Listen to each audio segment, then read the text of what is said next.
101.2 KWIO, The Boys Show. Good morning, Wyoming faithful. It's 11 a.m. on a sunny Monday, September 17th morning here in Laramie. Jack Sable here to talk some Cowboys football. And that UTEP game was awfully close. Much tighter than I thought it should have been. Shaped up to be a blowout in the first half, but then got really sloppy in the second, and Wyoming almost gave away the game. I mean, I could go either way here in terms of the blame. It wasn't like Brett Smith and the offense had a terrible game. He threw for 4 touchdown passes. And it wasn't like the defense didn't create opportunities either. It was just that they had nothing going on in the second half. The offense couldn't convert on third down. They were 2 for 7 the entire game. The defense continued to give up huge first downs on third down. I mean, I can't even remember the amount of times I watched UTEP pick up 3rd and 15s as if they were 3rd and 1. And Brett Smith's overall good game was almost thrown away when he gifted a pick 6, his only interception in the game. They went up 4 after that. They're going to have to come out very strong against Idaho this coming Saturday because while it was fun to call the last 2 minutes of that game, there's a lot of room for improvement. But at the end of the day, we won the game, and the Cowboys are 2-1 on the season. On to some fan questions. Remember, if you want your questions to be featured on air, please submit them in the comment section of our site. And you may be the lucky one to have me answer your question. First question comes from Chris Halford, who says, Wyoming seemed to get lucky with the win. They can't stop the run. Do you think it would become a big problem when they go against big schools with top caliber running backs? Yes, absolutely yes. And boy, was that the popular question in the comments feed. Because the problem this week wasn't that they weren't making contact. A few whiffs, yes. But when they made contact or tried to wrap up, the backs and receivers just bounced off of them. I think that the bigger issue is the defensive scheme. Coach Mashburn has come in aggressively with implementing this 3-4 scheme here, and just last year they were running a 3-2-6. They're not prepared, and the linebackers aren't quite up to par to playing this kind of defense. They're attacking just fine. The problem is tackling. I think their game at Idaho this Saturday may be a confidence builder, but it's going to be a big problem when they play bigger schools and, God forbid, a run-heavy team. I mean, look at how they played against Texas. Next question. This one is from T-Rex04. You mentioned the challenge of being a part of the Mountain West and how that poses problems for gaining national exposure in something like the Heisman race. How do you think Mashburn would react if Wyoming was given the opportunity to join a conference, say the Big 12, with all the conference realignment that is occurring in college football these days? Well, T-Rex04, thank you for the question. The Big 10, who insist on being called the Big 12, is still a BCS qualifier despite the fact that they're weakening. I think that they want to get back to 12 teams so that they can have the conference championships again. And obviously one of the biggest issues with the Big 12 is Texas and that Longhorn network. Despite that, if Wyoming were to be invited to a conference like the Big 12, Mashburn would be excited. The school would be excited. The state would be excited. Hell, I would be excited. Wyoming would have a little more exposure, attendance to games would improve, and we would be playing against the better talent in the NCAA. Who wouldn't like that? And on top of that, the basketball program is supposed to be pretty good this year too. That's only going to help our cause. There was a question posed last week that was something along the lines of if Mashburn would ever leave Wyoming, and honestly, I think the answer is yes. If he turns out to be successful, the money and what other programs would offer him in a bigger conference would have him running instantly. I mean, come on, Urban Meyer didn't stay at Bowling Green his entire career for a reason. But if Wyoming were to compete in a bigger conference, he could be viewed as a bit of a builder and a legend here, and he would have a legitimate shot at competing for bigger bowl games. I think that would be enough to keep him here, and that Wyoming would definitely pay him out for his accomplishments here. Now, is something like this a reality? Well, if Wyoming can make a huge splash and draw interest in this offense, that is absolutely possible in the next year or so. Some conference will take a shot on this.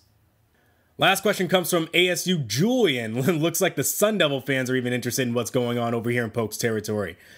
How many wins do you think Wyoming will be able to pull out by just looking at the schedule? Well, let's see. I think I have a program here with me. Yep, here we go. Let's see. Schedule is right here. All right, so we all know that we're at Idaho next week. That's a win in my mind. That's an easy win. Then we have a bye, and then we're at Nevada, which could be interesting, but I think that's a loss.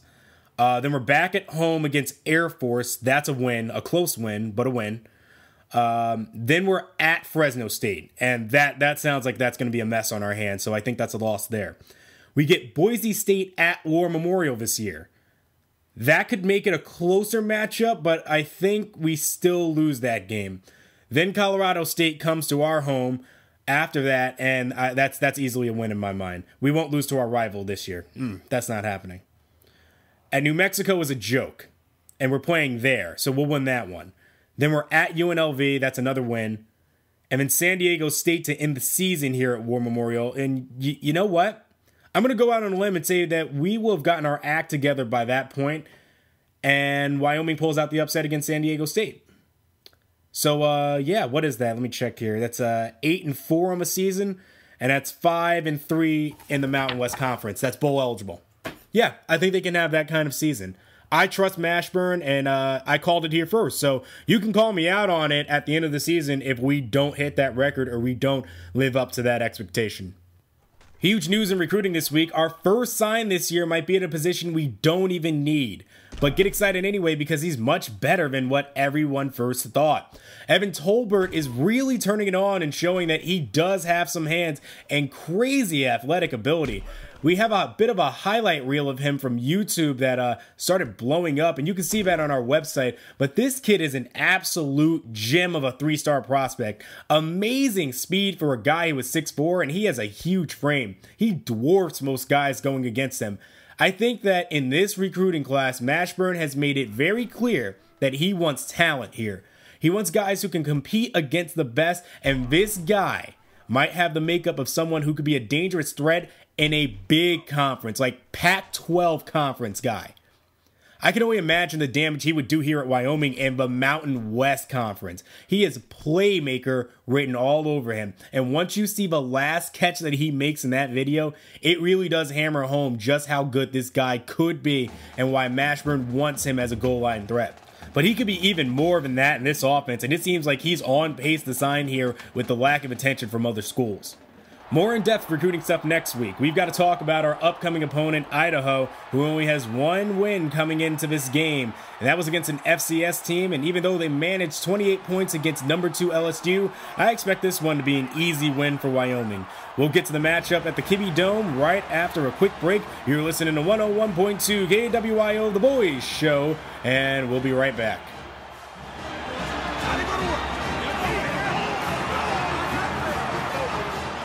Coach Mashburn is going to want to set the tempo here on this first drive as they come out in the single back formation with 2 wide receivers close to the line of scrimmage. They're going to run play action, and Smith in the pocket has time, and he's going to roll out left now.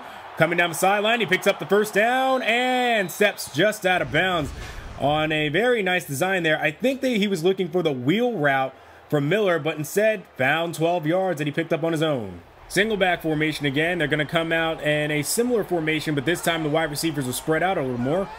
And Smith's going to call an audible, which will move the wide receivers inside and the tight ends outside. Well, that's an interesting look. And Smith's going to call an audible again. This is becoming a game of musical chairs now as Smith finally snaps the ball as he's looking left side. Fires to McNeil, who drops it.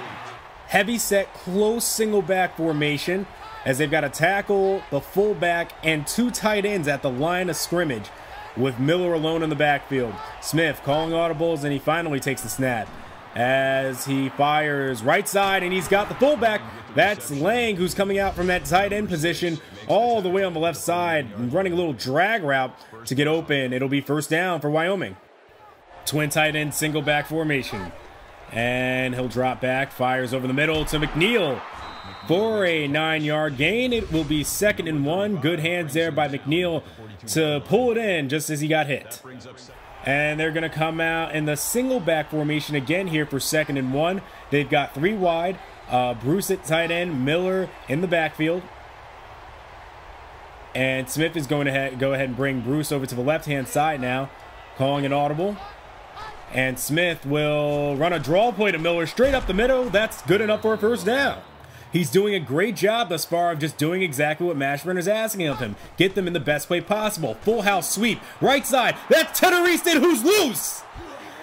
And he finally gets stopped just at the 2-yard line. That's the backup tight end fullback, Tedder Easton, showing his speed there. Watch it again here on replay. Right side sweep. Oh, great blocking downfield. And look at this heavy look. Tedder Easton and Lang are back there. And the handoff to Easton straight up the middle. Oh, Mashburn tried to reward him and can't get it to go. It'll be 3rd and goal. 3rd and goal. They're lining up in the single back formation. Been very successful in it. It's the heavy set look as Smith is probably trying to get the protection right here as he'll drop back the pass. He'll fire over the middle. Touchdown, Wyoming. And the guy they least expected to make a catch here. Introduce yourself, big fella. That's the big left tackle, Connor Raines. Oh, look at the bunnies he got on that one. First touchdown of the season for him, and I pray to God that's not his last. I don't care what you say, you've got to admit they are fun to watch on offense.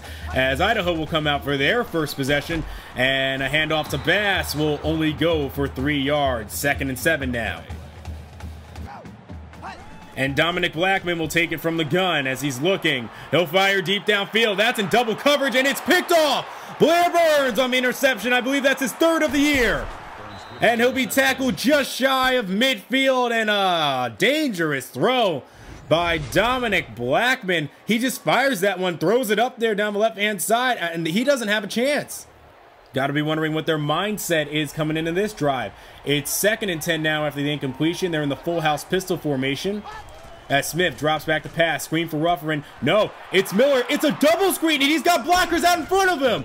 Oh, the only man he had to beat just barely gets him as Miller picked up a gain of 20+ on that one. Look at it again. They set up a screen of Rufferin across the middle of the field, and one on the right side to Miller. Miller, the better choice, gets a big gain. Which I've got to say, the play calling so far in this game has been excellent and ingenious by Coach Mashburn as Smith will bring McNeil to the right-hand side. They've got a strong pistol look as Miller gets it left side. No blocking there. He'll be stopped in the backfield for a loss of 2. Smith takes the snap, fires it quickly over the middle, and finds McNeil for a gain of 6, and that should end the first quarter. 3rd and 6 now. They've got 3 wide and a strong formation as Smith is in the pistol. He's calling it audible, changing play here. And they're going to run it straight up the middle, and it's good enough for a 1st down. Strong pistol formation again here on 2nd and 9 now. As Smith will drop back. Fires it over the middle again. He's got McNeil. Been easy pickings there with the slant pattern. They can't seem to stop it as McNeil picks up the 1st down. Now it'll be 1st and goal. Heavy I formation with only 1 wide receiver. As Smith will drop back. Good protection. Fires over the middle to Easton. He still can't get in for the touchdown. 3rd and goal now for Wyoming. It's familiar territory for them. This time they come out in the I formation with a heavy load on the left side. Smith brings McNeil in motion to the left, a little closer to the line. And it'll be a toss to Miller. All of his blockers are there. Touchdown, Wyoming. 13-0 now as Miller finally finds his way in the end zone on the ground. I'm just realizing that this is only Idaho's 2nd possession of the game, and they only have 3 total yards as they almost lost it all on that play, but Bass will break forward for a gain of 3. Blackman on play action. He's going to immediately fire right side, and his wide receiver drops it. That was Scott, who could not bring it in. 3rd and 7 now. Single back formation. He's got trip wide receivers to his right side as Blackman drops back the pass. Looking, fires, and that's picked off. It's Darren White on the interception. The sophomore comes up big time here, and Idaho is not pleased. And it's back to work. Twin tight ends in an I formation, and they've got McNeil out to the right side as Smith drops back. He's going to fire it out to McNeil. Overthrows him. It'll be 2nd and 10. 3rd and 15 now. After the false start penalty, Smith in the pistol, 3 wide. He'll take the snap. And he'll fire left side and overthrows McNeil again. And now the Cowboys will have to punt. And Tim Gleason, the freshman, is set to punt this one away. He's our international representative here at Wyoming as he comes from Melbourne, Australia. He'll sky this one straight up high. And he'll mark them down under the 6-yard line. Well done, Timmy. 6 total yards of offense for Idaho. Handoff here to Bass. Oh, man, that was Mike Purcell dangerously close to getting the safety. Total dominance thus far by the Wyoming defense. As Idaho will play it safe on a handoff here, and it'll be 4th and 6. Can they score another touchdown here? We'll see as they're lined up in the pistol. Handoff to Miller. Look at all the room as he will be stopped just short of the first down marker. He picked up 8 anyway. 2nd and 2 now. Coming out in the pistol formation with 2 wide receivers to his left. And I think you got to be a little aggressive here considering how lethargic your offense has been. Lang moves in motion. Play action to Miller. Up top. That's McNeil open. And he overthrows him again. He can't hook up with them. 3rd and 2 now. They're going to stay in the pistol. This time it's the full house formation as Smith calls an audible. And now he's just going to change the play entirely. Now shotgun formation. He's got quads right. 1 lonely receiver to the left-hand side as he drops back. Fires right side for Sutton, and it bounces off his hands. I like this move. 4th and 2. You have to be aggressive considering how bad your offense has been in past weeks. Miller straight up the middle. He'll get enough to pick up the first down.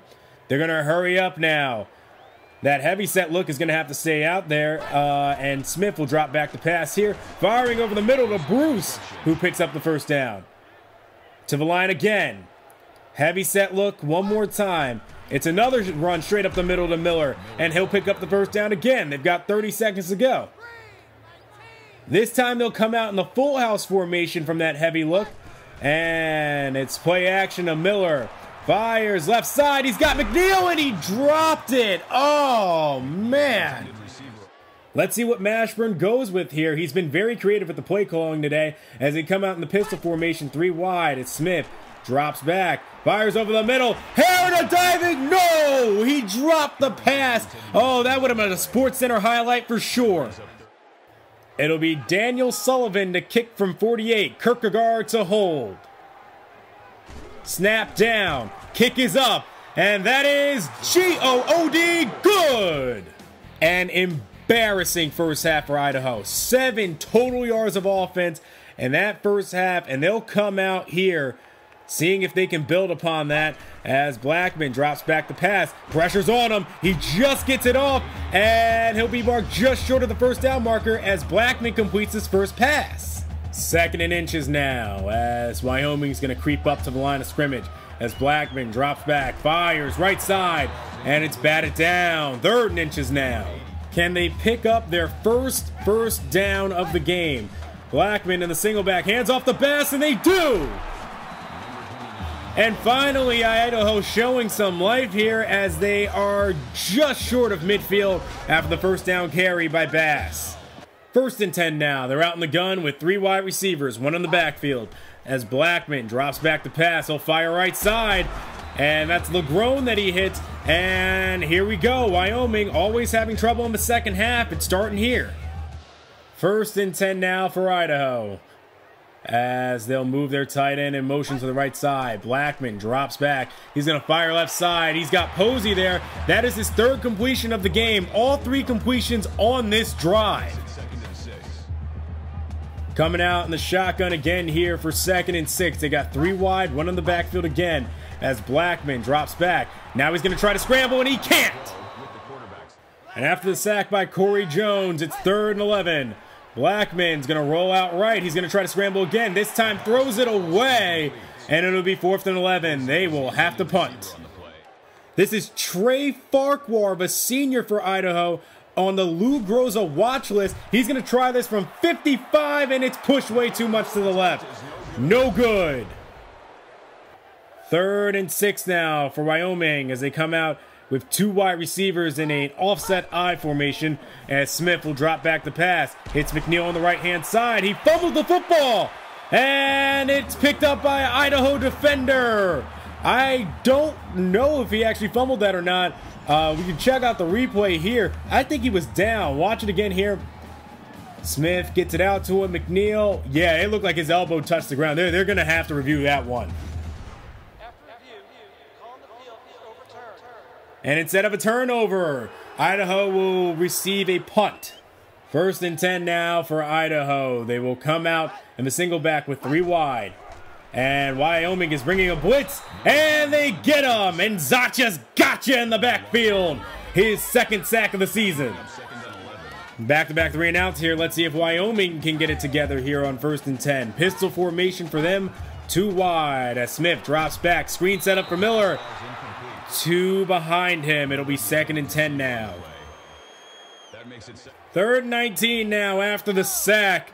He'll come out in the pistol formation again. The offset wing. Smith will fake the run. He'll throw it deep downfield. Wow, where was he trying to go with that pass? As it is picked off. And boy, that was just a lazy throw. Blackman taking the snap. Looking. Ooh, and he gets hit hard as he lets it go. That was Ghali Muhammad. And Blackman on 2nd and 10. Trying to get away from the pressure, and he is driven backwards. That is the defensive tackle, Mike Purcell, creating havoc again in the backfield. And the 3rd quarter was an absolute snoozer. Wake me up with September, and so we can go ahead and focus on Nevada. 17-0, still the score here after the end of the 3rd. And with the way things are looking, Wyoming is just waiting to cross the finish line. 3rd and 14 now as they come out in the single back set with 4 wide. Blackman will drop back, and he's going to launch this one deep downfield. Here's triple coverage, and that one is picked off. And Zacha makes the interception, and Wyoming can run the clock out now and put us out of our misery. We needed Tim Kirkshin to keep track of really bizarre stats in football, because this is one of the most bizarre outputs I have ever seen a FBS team put out. I mean, under 50 total yards of offense. They can't get anything going. Blackman is heated at his coaches. I don't even think they've crossed the 50-yard line yet. And you can see the stat line right here. Look at it. Dominique Blackman, 3 for 12, 23 yards, 3 interceptions. That is unheard of. Blackman takes the snap. It'll be a little draw here, and it will go nowhere. 6-yard loss. I think they're determined to see how low they can keep that yardage mark, as Blackman will scramble left side now, and he has some room, and he's going to rack up some yards there. Well, at least now I know they've crossed the 50-yard line. They may have done it once before. As Blackman calling an audible. He'll take the snap. Here comes the pressure, and he's sacked. That was Darren White who got the interception earlier. Now the Joker corner gets the sack. And it's 2nd and 17. Now they come out in the gun as Wyoming makes a shift to their defense. And Blackman's going to try to take off and run again. He's hit by Schober. He fumbled the football, and Bertholer picks it up. Thank God it's over. It's finally over. We can run out the clock, and Wyoming will take home the W. And Wyoming can finally celebrate as they move to 3-1 on the season after Idaho put on a performance that stunk worse than a bag of wet potatoes left out for a month. Final score here, 17-0, as the Idaho fans here in the smallest stadium in all the FBS would definitely like a refund after that one. And if there is one man who is not happy with this performance, it is Dominic Blackman, who put out an absolutely embarrassing performance today. Player of the game goes to Oliver Schober, who put out a huge performance on defense, getting a sack and forcing the fumble that ended it all. You know where to find me on Mondays. We'll have a special broadcast of The Boys Show next week because it's a bye week, so please submit as many questions as you can. I will try to answer as many of them as I can. But Jack Sable signing out. I'll see you in Laramie on Monday.